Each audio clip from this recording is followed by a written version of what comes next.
Are Bigfoot creatures magical guides of the forest? The most logical answer. They are here to eat, sleep, poop, and reproduce, just like everything else on planet Earth. All the silly-sounding tin-foil hat theories out there are doing nothing to help the actual scientific study of what appears to be a real-life, highly intelligent and fascinating type of primate that is a kind of person of the forest. It makes the most logical sense that they are just large predators who were forged in the harshness of the last ice age. Same as all the gigantic-sized mammals of the time. Bigfeet would not have looked so large back then when everything was supersized alongside of them. In fact, they could likely have been prey for large cave bears and saber-toothed cats. Prehistoric humans had short lifespans with intense spiritual beliefs and would have been believers in some kind of afterlife, very fearless and brave compared to us now. With their sharp-ranged weapons, murderous mindset and living in tight-knit groups, it would have been wise for Bigfeet, who probably lived and still do in small family-sized groups, to avoid humans as much as possible. I'm sure they saw humans in large groups hunting mammoths and other huge and very dangerous game and figured man was not to be messed with.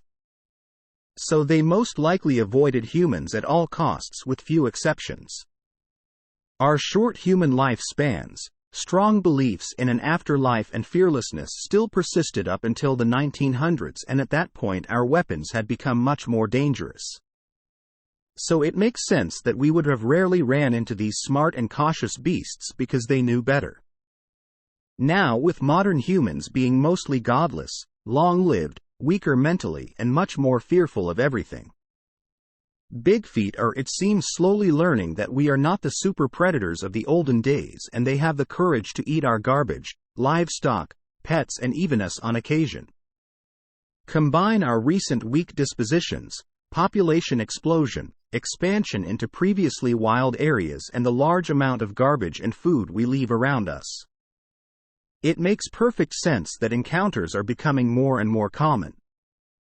Bigfeet are most likely not magical, spiritual, mythical protectors of the wilderness or any other silly New Age woo-woo that you hear nowadays.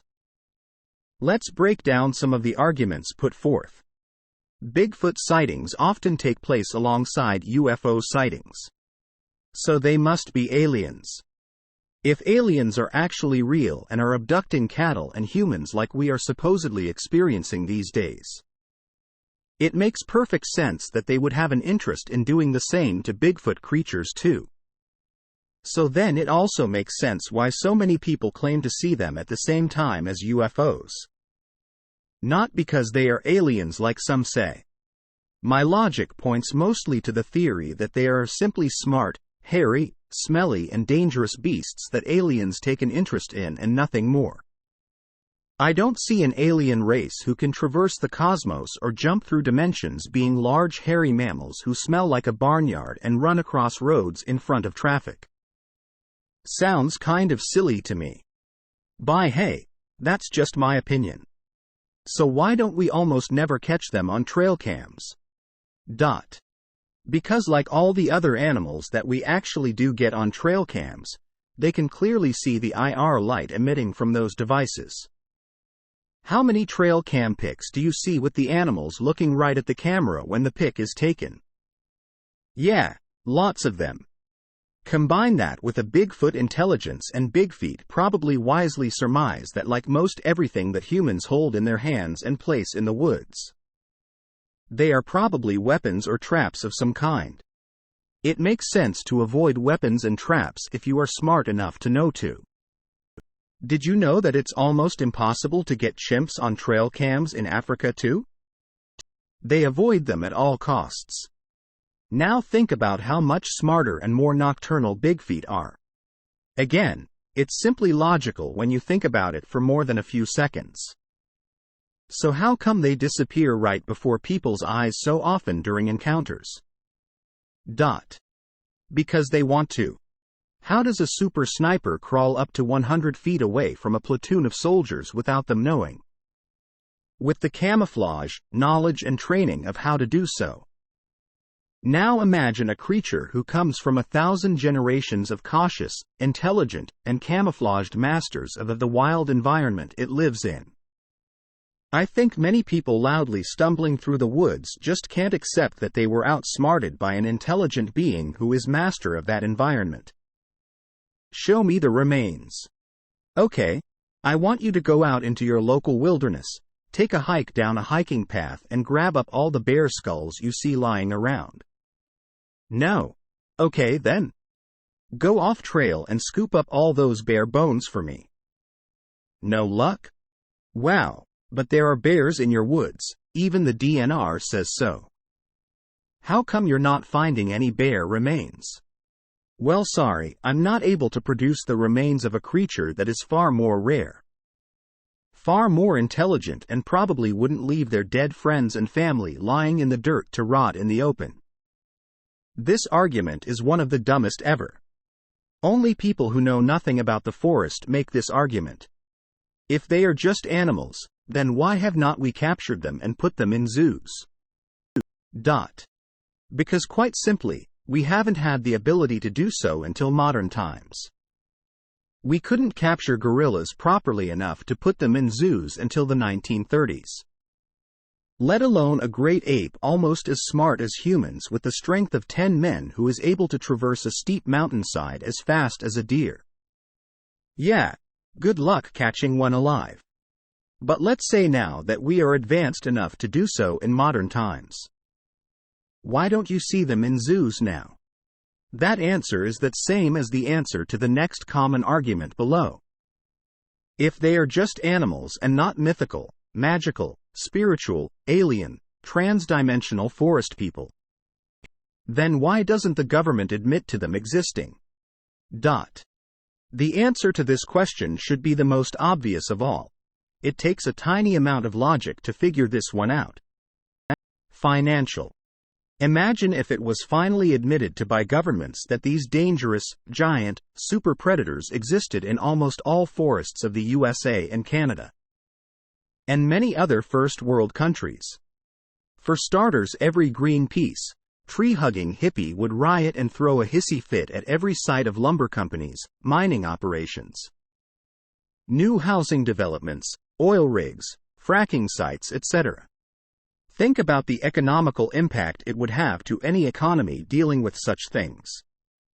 Think about the pressure the leftist politicians would be under to stop all this by the same crowd who hangs their hat on the theory of global warming. The dollar would all but crash to third world levels overnight. Human nature. There are few things that a government fears more than armed citizens. Why do you think the most devious in government are trying so hard to outlaw guns? They fear them. If the population can shoot back, then it's very hard to take full tyrannical control someday. Now imagine that everyone who steps foot in the wilderness will be doing so heavily armed. I know I do ever since my encounter. The government would wet their pants if all the state and national parks were teeming with armed citizens, and if they banned such behavior. No one would set foot in the woods except those who think cryptids are magical, spiritual forest beings. And every time one of them got killed or disappeared, the rest of the population would scream from the rooftops about how they need guns in the woods. On top of all that, you would have a bazillion armed tactical LARPers and hunters descend upon the wilderness trying to be the first one to bag a Bigfoot. Sounds a bit dangerous, huh? Heavy caliber gun sales would go through the roof. Big bore handgun sales would skyrocket. Keep in mind that even a lot of right-wing politicians admit to a certain degree that they would like to see guns banned or severely restricted. They just push the issue too hard or they will lose their voting base. This issue alone is enough to keep the government from admitting to the reality of cryptids, in my opinion. The government's war against guns would hit a very big snag. Pandora's box. If the government was willing to lie about something as dangerous as cryptids. What else are they lying about?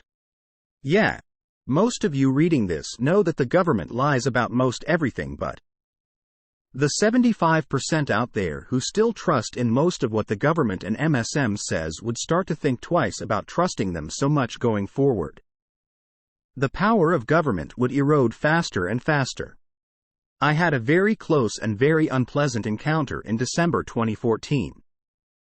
And the thing I had the displeasure of running into was an angry creature that breathed like a sick walrus, smelled like feces, skunk, smelly feet, rotting garbage, and growled at me like an unfriendly animal would, after which it snapped a limb off of a tree and thrashed around in the woods screaming just like an angry chimp.